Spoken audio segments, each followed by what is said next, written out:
നമസ്കാരം, ഞാൻ ഷിംജിത്ത് തില്ലങ്കേരി. ഇന്ന് നിങ്ങളെ പരിചയപ്പെടുത്തുന്ന ഔഷധച്ചെടിയാണ് കർപ്പൂരം. കർപ്പൂരം എല്ലാവർക്കും കർപ്പൂരം അറിയാം. ഇതാണ് ഈ കത്തുന്നതാണ് കർപ്പൂരം.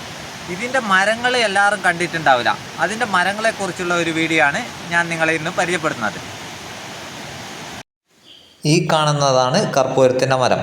ഈ കർപ്പൂരത്തിൻ്റെ മരത്തിൻ്റെ ഇത് കുറച്ചുകൂടി വണ്ണമായി കഴിഞ്ഞാൽ, കുറച്ചുകൂടി വണ്ണം വെച്ച് കഴിഞ്ഞാൽ അത് തടി വാറ്റിയിട്ടാണ് കർപ്പൂരം ഉണ്ടാക്കുന്നത്.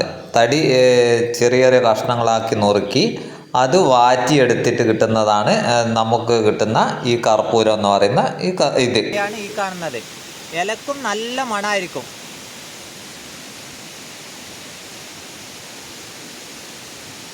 ഇതിൻ്റെ ഇല ഇതുപോലെ ഞെരടി മണപ്പിച്ച് കഴിഞ്ഞാൽ നല്ല സുഗന്ധമാണ്. കർപ്പൂരത്തിൻ്റെ തന്നെ നല്ല സുഗന്ധമായിരിക്കും ഇതിനും.